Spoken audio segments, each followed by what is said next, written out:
Hello and good morning. Good Saturday morning. Today is day 11 of my 30-day IG Live challenge.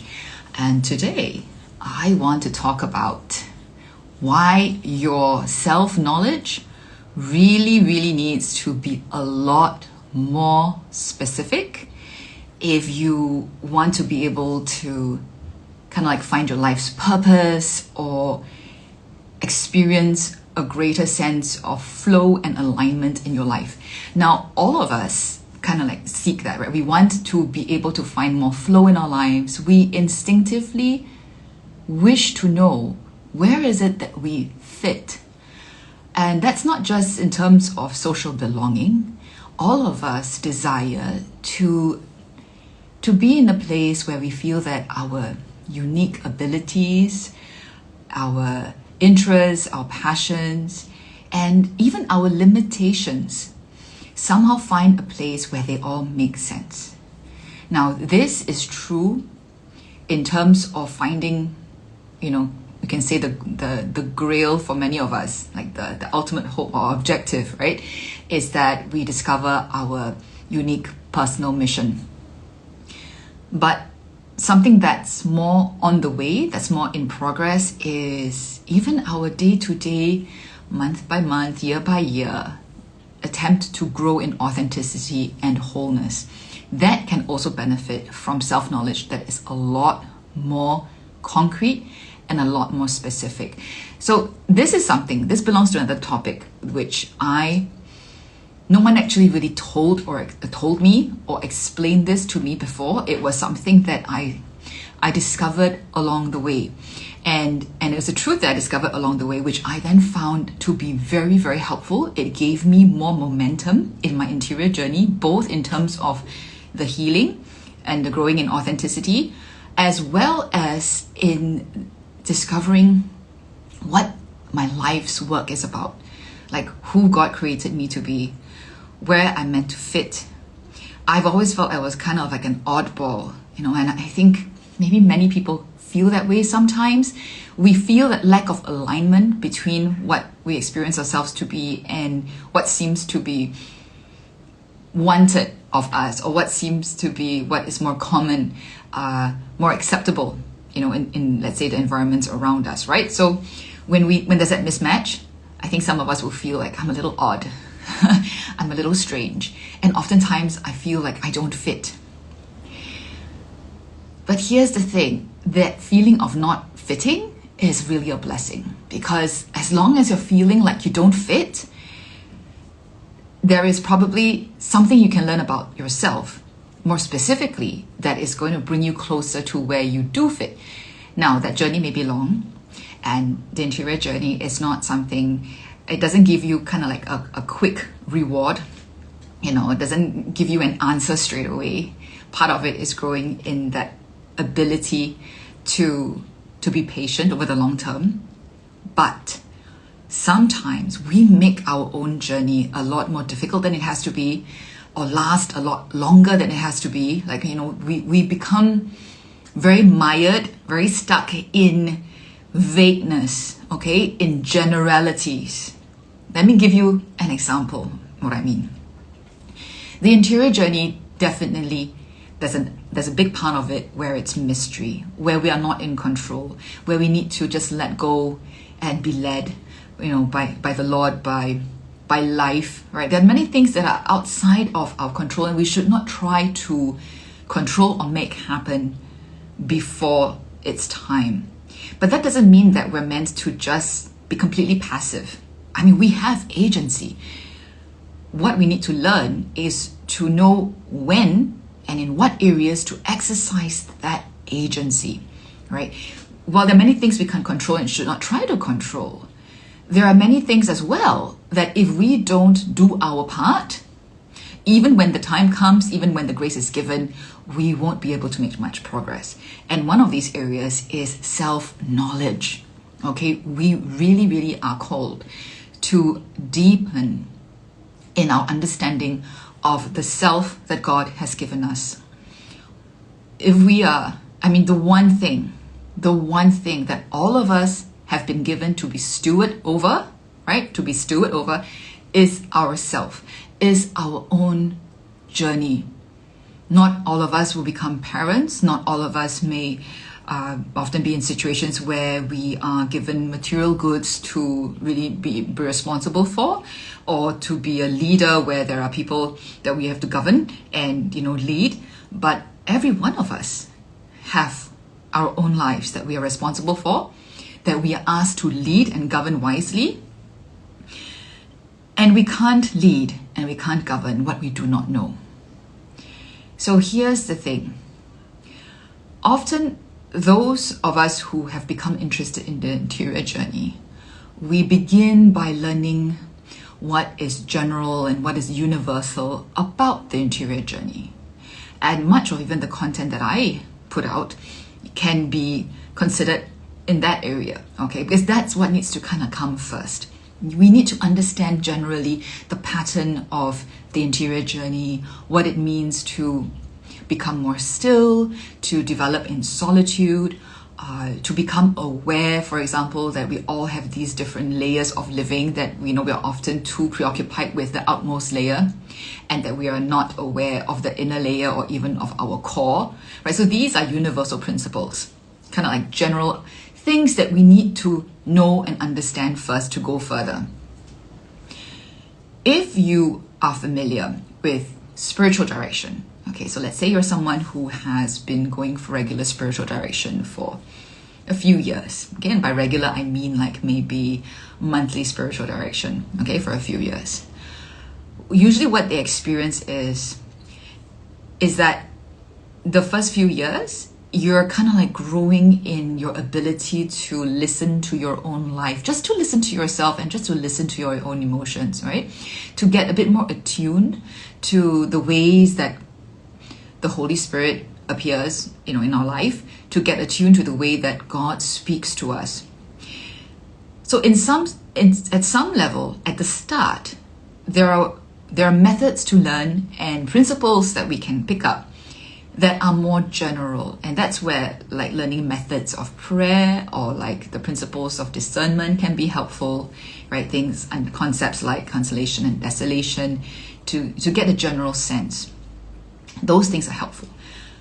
But if that's all we have, if all we have are just like the general principles and like kind of the ideas of how it works, and we don't have the concrete data from our own life to put into the methods that we pick up, after a while, we may experience that I still don't really know who I am. Or I have this vague sense, I'm growing with an awareness that I am not free, but I can't name the specific ways that I am not free, right? Or I get the sense that I'm struggling in this, there's a pattern of sin in my life, or there's a pattern of brokenness in my life. But again, I am not able to specifically point to the root of what this is. Or if I look at my gifts, if I'm trying to think of where I can contribute, I have a general sense that I'm good with people, maybe, or I've been told, okay, this happens a lot. I have clients who tell me that I keep getting put into positions of leadership. It's like some people seem to see something in me, but I don't know what it is they see, right? And so I have clients who get promoted over the years into higher and higher positions of responsibility, and higher positions of leadership, for example. But there's this deep sense of dissonance in them and even insecurity because they don't quite exactly know what is it that they bring to the table. And even if they were to ask their superiors or people who say that, it's not very often that people are skilled at being very specific, articulating in very specific terms as to what it is that somebody else brings to the table. That's a different gift or talent or learned skill altogether. Okay, so what happens is when we don't have the specifics of what we bring to the table, we will lack confidence when we have to lead, whether it's ourselves or a team, and we can often feel frustrated when things are not working out, when we meet resistance, right? So for example, in the context of leadership, where I experience some failure and I can't pinpoint or understand where that failure is coming from, I'm going to feel even more insecure, right, in future positions, in future, or even as I continue this post of leadership, because I am continuing to be shrouded in the dark. Okay, so we need to be concrete and specific about, for the purpose of this video, I just talk about two ways, okay, that we need to be very concrete and specific about ourselves in order to find our fit and to help ourselves find alignment in our life or in the positions that we have to take up, or in the roles that we have to take up. One is getting concrete and specific about our scripts. Okay, that means the autopilot program, or the program that we have become used to in our lives, the ways that we normally default to, our coping mechanisms. When we can get very concrete and specific about what our scripts are, they have less of a control over us. You know, sometimes just even being able to name something and claim something, even before you're able to find like a solution to get you completely out of acting that way, already you will experience a diminishing of that hold that pattern of brokenness or that script has over you in your life. Being able to be concrete and specific about our scripts also help us to identify the environments and the situations or the people that will probably tend to put us into a defensive posture, into a place where we will be dysregulated. You see, and what's beautiful is when we are more aware, very concretely, about what are these environments that will trigger our scripts, when we know we're going to have to enter those environments, we can prepare. Right? We can be more prepared, or we can even something as simple as to say a prayer before we enter that situation. You know, and the clearer we are about the specific scripts that operate in the background in our life, the more aware we can be in the moment when we are being triggered, that we might need, for example, to ask for some time out, or to ask for more time to consider something, or just to slow ourselves down. Okay, or for me, one of the things that I know that I do that I find helpful, if I know I'm going to have to enter a conversation or a situation that is going to be challenging, that I anticipate that I might get triggered, or that, you know, there's an area of my vulnerability or weakness that may be exposed, but I know this is something that I have to do, I make sure that in the time leading up to that meeting or that interaction, I have more space for silence. I try and clear my calendar, give myself a pocket of time, and do something that will calm me, whether it's, you know, have some quiet time, have some music on, lighting a candle, some aromatherapy, you know, or just, you know, some time of prayer. Do something that works for you, right? I know what works for me. So that intentionality that I can now bring into a difficult situation, because I have specific knowledge of my script, and in that sense, I'm very clear, or I can anticipate when my scripts are going to kick in and when I'm going to get triggered and my coping mechanisms are going to, you know, maybe trip me up. Making that advanced preparation of regulating myself, of grounding myself, then makes me a better steward of myself and of the space that I will enter, which leads to greater likelihood that I will not act or speak rashly when I'm in that encounter or a meeting, something that I will regret afterwards, right? And when I'm more grounded and regulated, I may even be able to be even more authentic when I'm in that space and in that meeting, right? Now, all that is only possible with self-knowledge. In this case, of my specific knowledge of what could trip me up, right? So being concrete and specific about our scripts. That's the first point I want to talk about for this video as to why our self-knowledge needs to be more specific. On the flip side, other than the scripts, we can also be, or we really ought to be, a lot more concrete and specific about the strengths and the gifts that we bring. Okay, So on one side is kind of like our brokenness, the specific ways in which we are broken, and the more concrete we are about that, the more we can help ourselves. On the other side is what are the competencies and the strengths? How can we show up at our best? What are the optimal conditions that allow us to be, in that sense, the best version of ourselves? Now, we hear this term a lot, right? The best version of yourselves. And again, when it is very vague and very generic, it's not helpful. We make assumptions that, okay, so the best version of myself should mean that maybe, I'm capable, or I'm intelligent, or I deliver what needs to be delivered, or I'm kind and I'm patient. But you see, again, these are all general descriptions.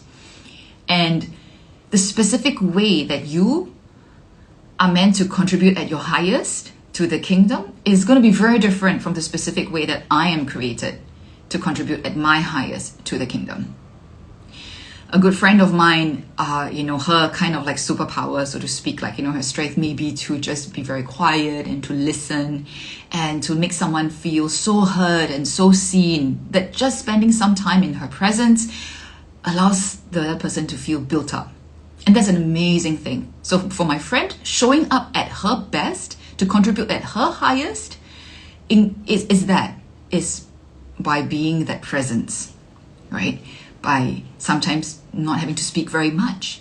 And I'm very blessed to have a friend like that. And maybe you know somebody in your life that's like that too. Now, I used to envy my friend because I've experienced being blessed by her presence, right? And her encouraging words. And I used to envy that because, I would think, well, I wish I could do that, but I don't do that.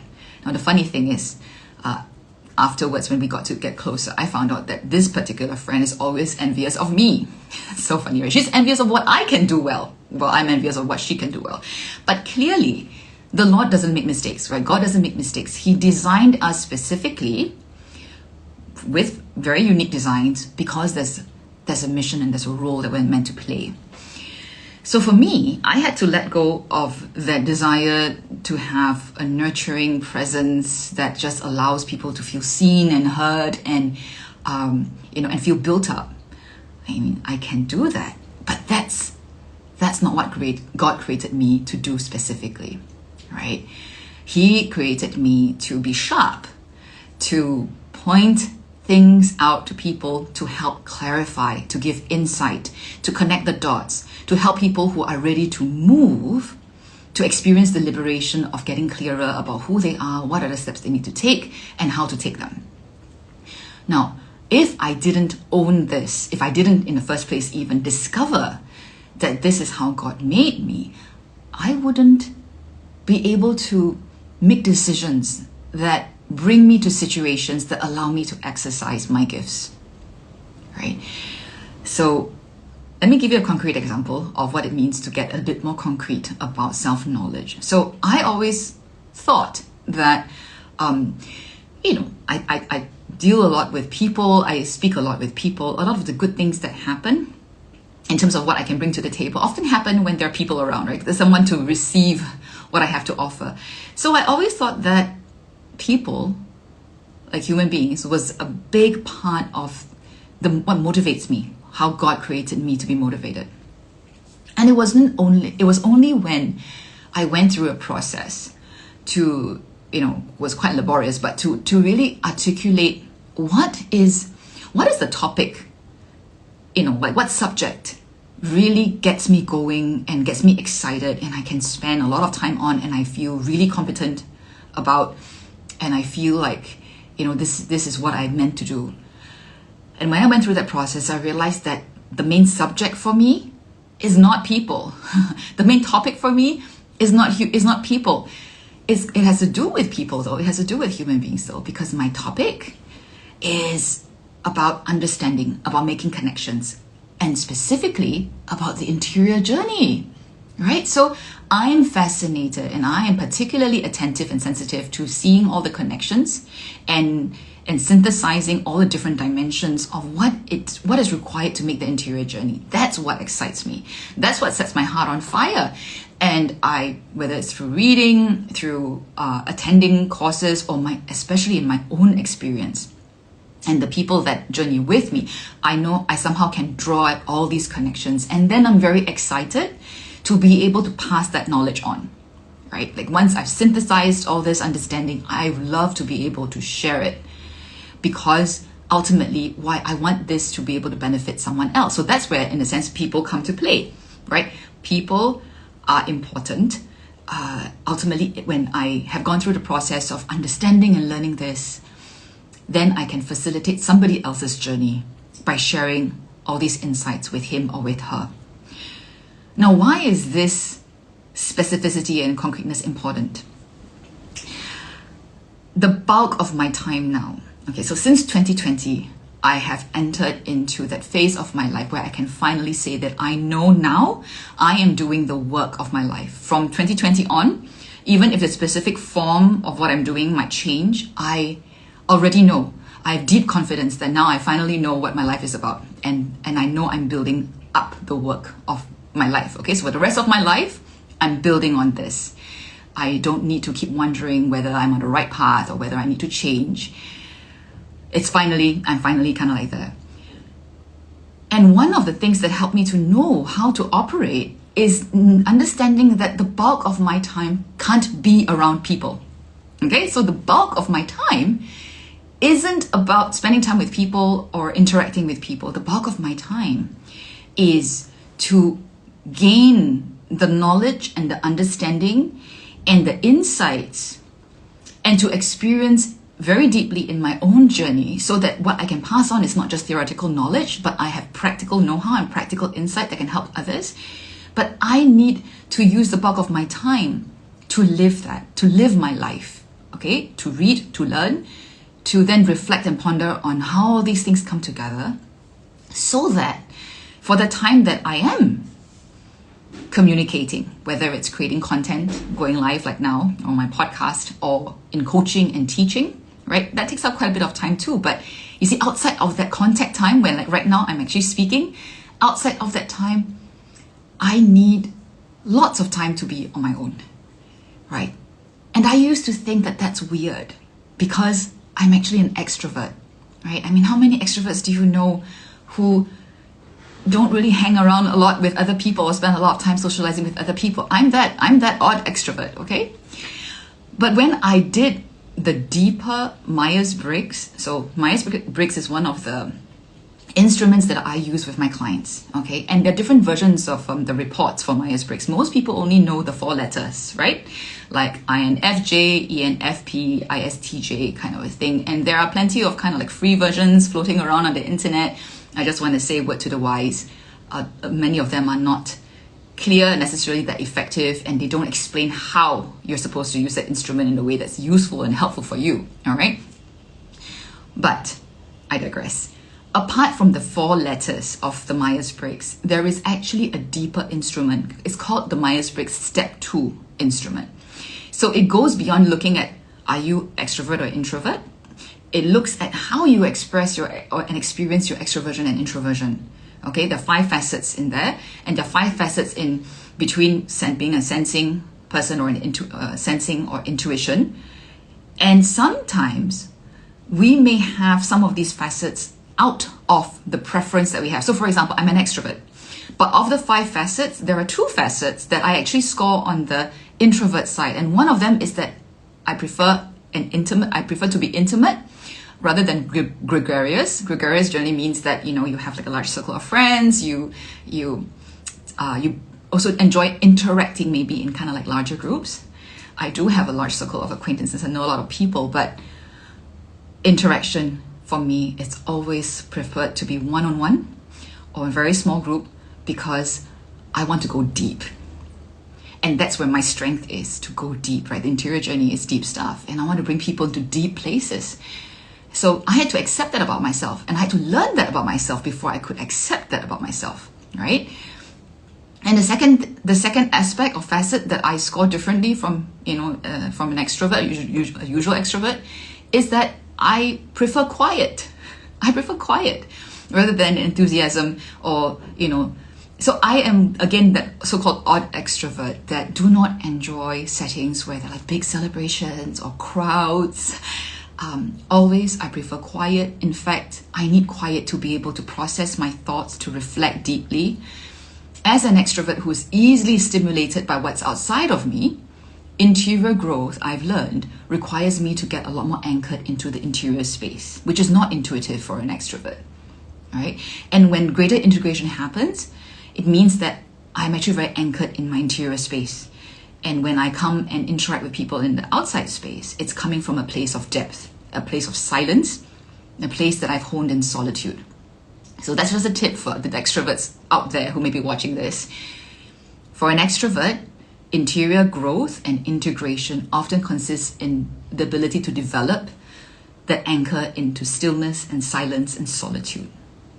Whereas for an introvert, usually their integration and growth includes them being able to come out of that interior space and being able to bring the treasures that they have honed in their interior space out into the world. That's the area of growth for them, different from an extrovert's area of growth, right?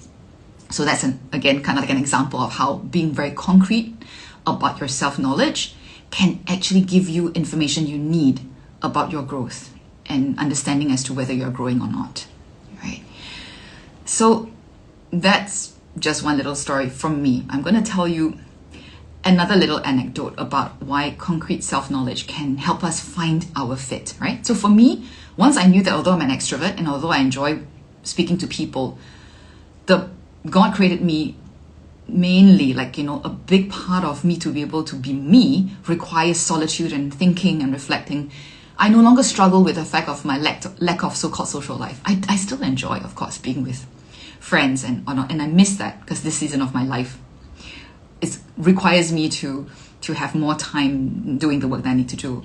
But I feel a lot freer in turning down all kinds of social invitations, and I don't feel guilty about that because I know I am doing what I'm supposed to do. I know that whether or not other people may realize it, this is the best way that I can bless them because this is the best way I can give my highest to God's kingdom, right? So recently I had a client who went through the motivation code and also went through the Myers-Briggs. And you know what was so incredible about it? Because sometimes it's the insights that my clients have, as they find out about themselves, right? So part of the work they are supposed to do, the homework I give them usually after they learn more about themselves is to go and reflect. What does this mean to you now that you know this about yourself? Where have you seen alignment or lack of alignment in your life, right? So this particular client said in response to after we went through the Myers-Briggs, she says, oh, now I know why I keep failing this promotion interview. Okay, so she has been trying to go for a promotion for several years. And although her track record is really good in what she does, whenever she goes for these promotion interviews, she gets so discouraged. At some point now, that's why at some point she thought maybe she was not cut out for this work. She feels that she's not competent because she keeps failing this promotion interview. And after we did the Myers-Briggs, the step 2 Myers-Briggs, so the in-depth one, she just said, no, I think I know why I always fail the promotion interview. And so I asked her, so what is it that you realize? And she says, well, you see, she happens to be somebody who is her strength is in being very flexible and being very able to adapt to changing situations and changing circumstances, right? She is not worried when she can't see from the start how she can make something happen, right? She has this confidence that I may not know exactly what the steps are that needs to take for me to lead this team, for example, to accomplish a particular outcome. But I will figure out along the way. And I'm very confident that along the way, I'll know what I need to do. And actually her track record shows that. Her track record shows she's somehow always able to deliver, right? It's just that at the start, she's not able to articulate to you what the steps are that she's going to take. Because at that point, she just doesn't know what they are. This is actually a very legitimate, one of the dimensions of the Myers-Briggs preferences, okay? It falls under being a perceiving type. So here's the thing, the promotion that she's been trying to go for, that she keeps going for these interviews, the organization that she works for is more of, I guess you could say, they're more traditional, all right? They want to feel that their leaders at the top have a good sense of control over what's happening, that they're able to see, further out and have plans and be very systematic and be able to answer questions like, okay, if I give you this problem, how are you going to tackle it? What problems do you anticipate? And there's a different kind of personality type, temperament type, for whom that is natural. They prefer to plan everything out, to be very systematic, and they love and thrive in executing what they've planned. So my client, though, that's not her. And so whenever she goes for these interviews, apparently she will answer very honestly, I don't know. I don't know what I'm going to do in the situation, the scenario that you give me, but I'll figure it out. And she always has, right? But she doesn't give then during this interview perhaps the confidence, or at least the organization who's interviewing her for this position. They want somebody at that particular position whom they feel has a good sense of what's happening from further out. All right. So you know what's beautiful though? When my client could make this connection herself, I could tell this weight fell off her, because the first time she mentioned to me that this was one of the things that was going on in her life, she was very discouraged, right? Because it feels like she wasn't competent. And it's very discouraging to keep trying to go for a promotion interview and to fail it. But now she knows why, and she can see why for that particular organization, that's why they want that kind of trait in the position that she was trying to go for. And she realizes actually that's not who she is, and that her best contribution is perhaps working for a top leader who has that kind of foresight and loves being able to plan and be organized, but who will give her space, plenty of space and plenty of autonomy to make good things happen as things kind of develop. Right, and that's where she's in her element. That's where she thrives, when she can work under a leader that trusts her, that understands the way she works, and will give her that space. So then my client is now very happy, because she's not going to, she knows why she's been failing those interviews. It's not because of a lack of competence. It's not because she's not good at what she does, but because there's a misalignment. There's no fit between her strength and her competencies and the requirement of that job. But isn't it interesting, in the way that top job is being, described, nobody ever spells it out that this is exactly, kind of like what we're looking for. And because she wasn't clear and concrete about what she brought to the table, she didn't realize that there was a misalignment, right? So that's another good example for why your self-knowledge needs to be a lot more concrete, a lot more specific, and what a difference that can make. So you won't have to waste your time spinning your wheels in the dark. You will be able to know when you need to move on, from where you are, because you know that that's not where God kind of created you to inhabit, to be, right? There may be seasons in which we are where the fit is not that great. Oftentimes, those are seasons of learning for us to develop more knowledge about ourselves, about how we operate. Right? And you may find in life, for as long as you don't learn something that you need to learn, you may find yourself continuously being put back into a similar situation until you finally get it. Then you don't have to subject yourself to the same environment or the same conditions anymore. Okay?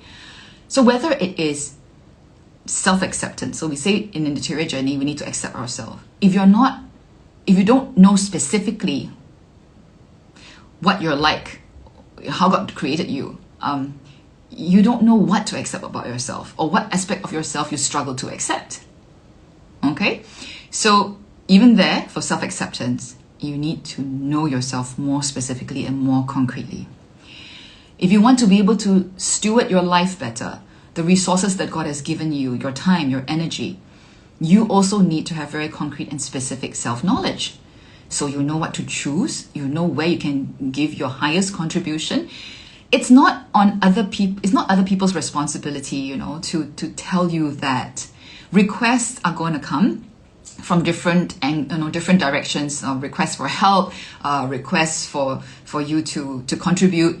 They may kind of like see something in you, sometimes it makes sense, or they may have heard that you had a good track record, and so they approach you.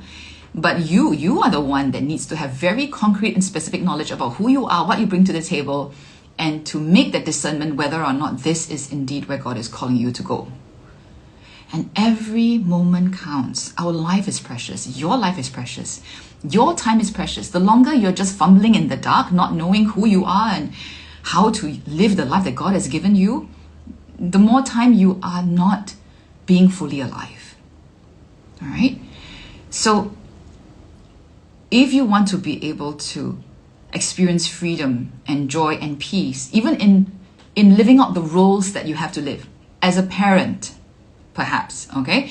Or as a teacher, or at work, or as a leader, you realize these roles, parent, teacher, leader, they're kind of examples, right?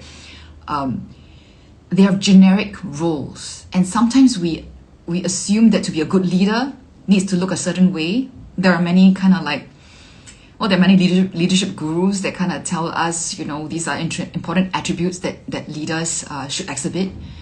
But here's the thing that's often missed out. Depending on the specific concrete design that you have, your temperament, your motivational design, the way you can embody that attribute, even for example, let's say a leader that is able to be emotionally intelligent. Okay, so for example, emotional intelligence is important. Okay, but how a highly introverted, thinking leader needs to develop emotional intelligence or expresses emotional intelligence will be very different from how a highly extroverted and feeling leader will exhibit and express emotional intelligence. Okay, so generalities are not enough to help us have clarity, to help us have confidence in how to show up. So I have one last story before I end today's thing about why it's so important to be concrete and specific about knowing who we are. One of my clients is an introvert. It's a deep introvert, actually. Although at this point of his development, his self-development, it's not always apparent because he's very comfortable now interacting with others and kind of like being more extroverted in his leadership, okay? But earlier on in his journey, he has experienced being promoted pretty fast in his organization, and he always has this sense of being an imposter. He doesn't see why, like what is it that he brings to the table, because often the leader that he's taking over, right, that he's kind of like someone has moved on and then he's taking on the leadership position, the person that his predecessor so happens often ends up being somebody who is more extroverted, who knows how to kind of work the ground, they put themselves out there. They're more rah-rah, and they can whip up enthusiasm, in the organization.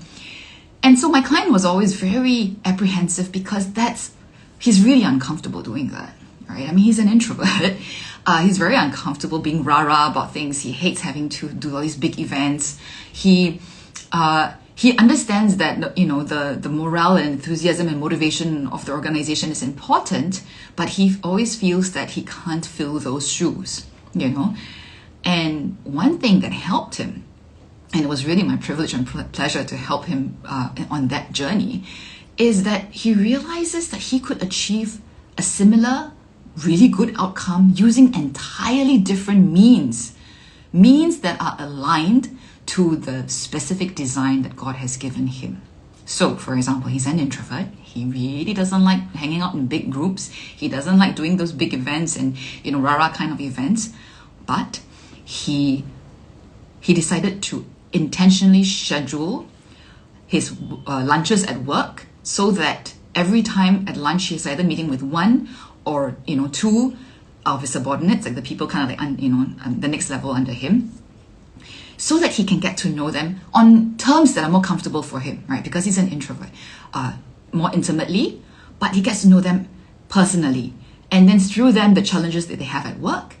And he also has his assistant help him compile, a folder basically of photographs of all the people in his organization that's under him, even those that he doesn't interact directly with. So it's a very large organization, right? So he has this folder with photographs and names to the photograph.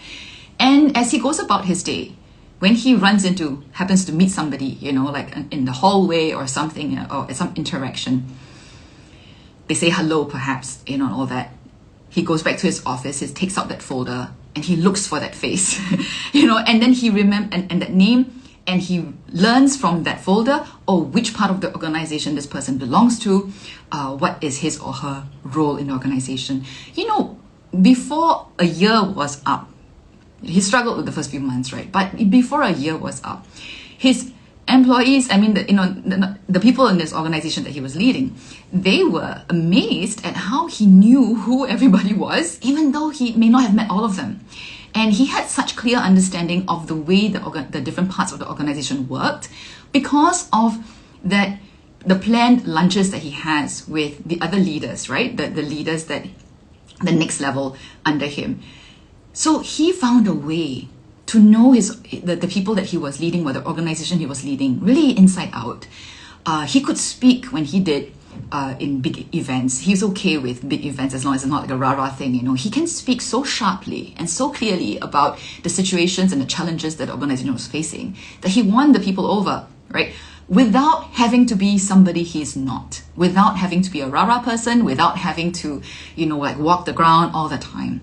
He could be faithful, authentic to the way that God designed him, and at the same time found that he really was actually an excellent leader. So he used to feel a lack of confidence at being a leader of a large organization.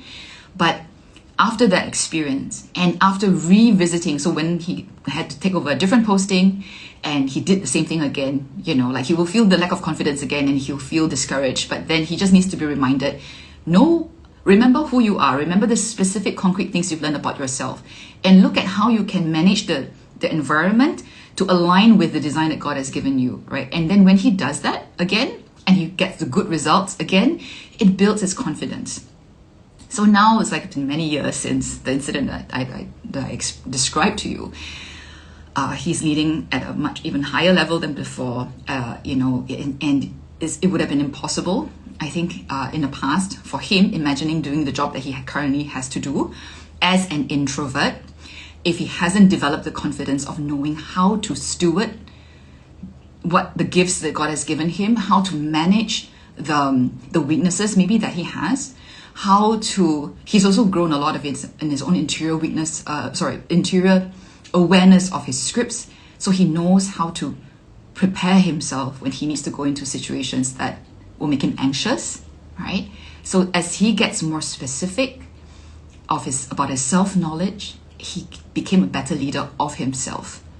And now he's closer and closer to really finding where's that fit, that ultimate fit, you know, that God has made him to fit in terms of the kingdom, right? And for all of us, there's a big part of that we have no control over. We can only follow step by step. And when I started this video, I mentioned we need to distinguish between the parts of the interior journey that are mystery and are meant to be left as mystery, and the parts that we have to take active steps and we have agency and we're asked to cooperate and learning about ourselves, developing very concrete, specific, and deep self-knowledge about ourselves is probably one of the best and most powerful things we can do to help ourselves grow interiorly and to arrive at the point where we're ready, when God says it's time, to take up our position in the kingdom, to offer our highest contribution and to do our life's work. Okay, I hope you've enjoyed today's sharing about why your self-knowledge needs to be a lot more concrete. If you have any comments or any questions, please, I welcome you to either leave a comment under this video or send me a direct message if you want me to speak to a particular question that you have. Thank you for joining me, and I'll be back tomorrow